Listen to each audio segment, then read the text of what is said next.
In my spring break, I drove down by myself to Mercer Bayou and camped out going to research the legend of Boggy Creek. I scared myself silly. I bet I didn't sleep 20 minutes that whole time. There's so many noises down there. I thought something was going to get me and my mom would never see me again. And so that scared me to death. This one says, you know that Boggy Creek movie where the creature sticks its hand through the window and scares the guy on the john? You remember that scene? Yes. Man, I wish I could do that. Yeah. Going to Grandma's house where there was a window in the bathroom right beside the commode. Going to the bathroom was never the same at Grandma's house after watching that movie. I always had to keep an eye on that window. Go ahead. What is a Bigfoot?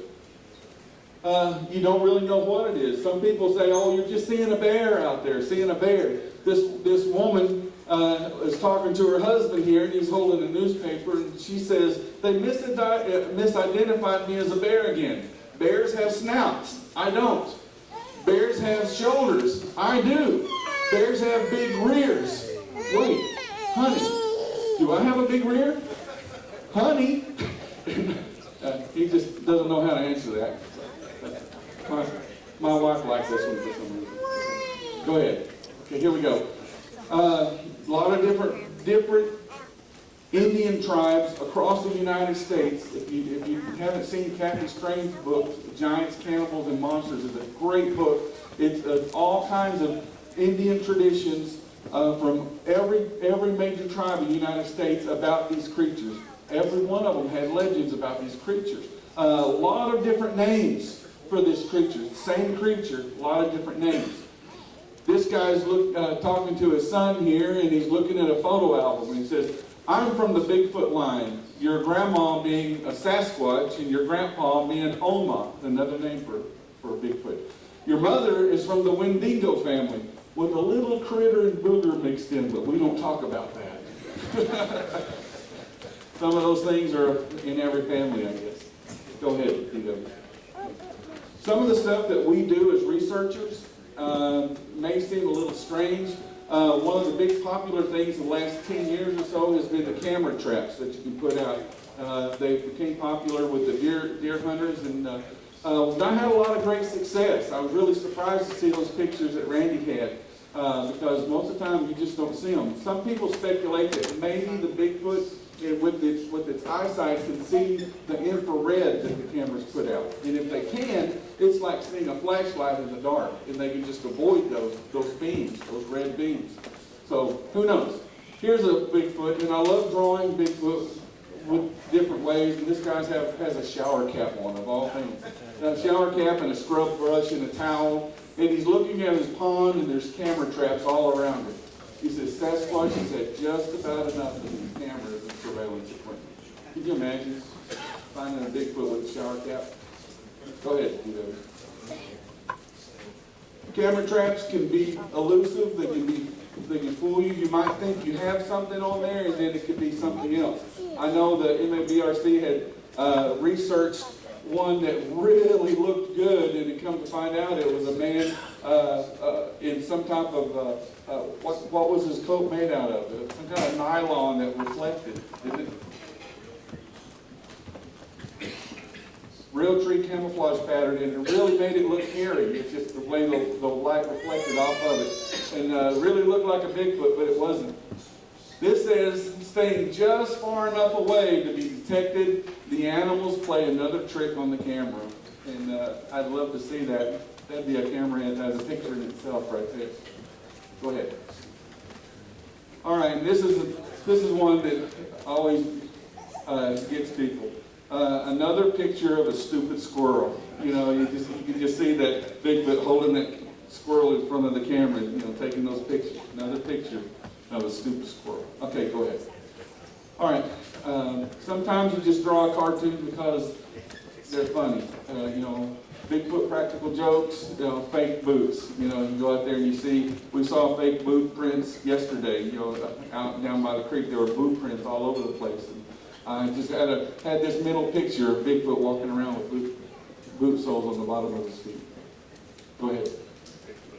One of the things about Bigfoot feet that make them different than ours is the anatomy. There's a mid-tarsal break in the bottom of the foot, which means that there's a hinge right in the middle of the foot, and the front of the foot can bend upwards, and so the whole foot can bow sometimes like this, and it's something that we don't have.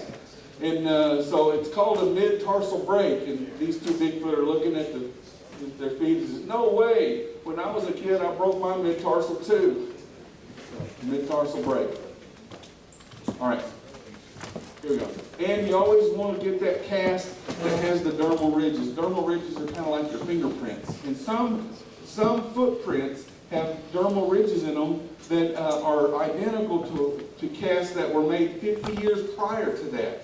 And so it's like finding fingerprints or toe prints of Bigfoot. And of course, Bigfoot, being elusive, doesn't want that. And so he gets the foot stroke that removes unwanted dermal ridges from his feet. Go ahead.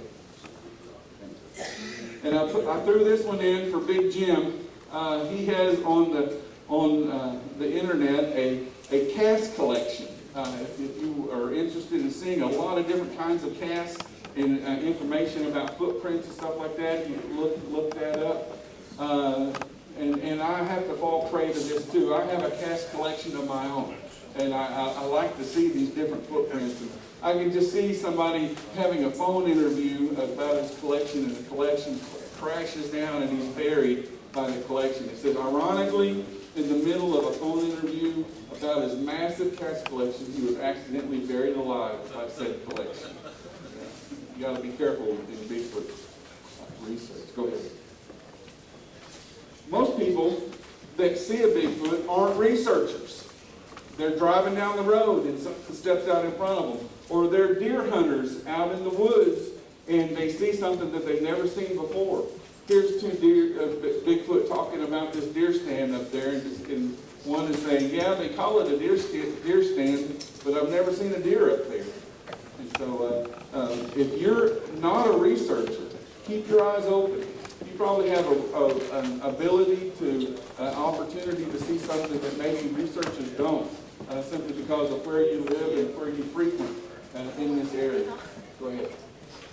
Okay. But researchers are a needed thing. You got to be careful though when you're a researcher. This Bigfoot sitting in a cave, he says there's always that one overachieving researcher who just won't go away and take no for an answer. Sometimes I feel like I've been chased out of areas. I've had rocks thrown at me, which is an intimidating factor. They're not big rocks, they're little rocks, but my goodness, that just goes to show that there's something out there trying to get your attention, trying to get you to leave. And, as a researcher, we got to be careful. Go ahead. Researchers are usually banded together in groups. MABRC is a great group to be a part of. If you're looking to be a part of research, I would encourage you to look towards this group. This group I drew about is the Bigfoot Overreactors Organization, BOO for short. And they have a Class B encounter, which face-to-face encounter every time they go out. And one guy said, I heard it. Where's Jim? Oh, it's not Jim. Where is it? Lordy, Lordy, we're surrounded. And Jim's down on the ground saying, shut up and play dead. Shut up and play dead. So, sometimes I felt that way in the woods. Go ahead. In Boo again, they like to prep their research locations. And so in case of emergencies, break glass, and they've got a clean pair of underwear in each little box. So I felt that way too sometimes. Go ahead. Now we talked about a butt cast. Jeff Meldrum has a butt cast, and I was fortunate enough 2 years ago to get a copy of that. And sometimes at a conference, I'll set it on my table, and somebody will walk up and say, hey, what's that? And it's just a great segue into a joke. But here's the guys finding a butt cast and footprints and a handprint, and they've even found a hair sample. And he goes, yeah, that's a hair sample, all right, but I'm not going to touch it. I guess if I found a hair sample, I would take it wherever it came from.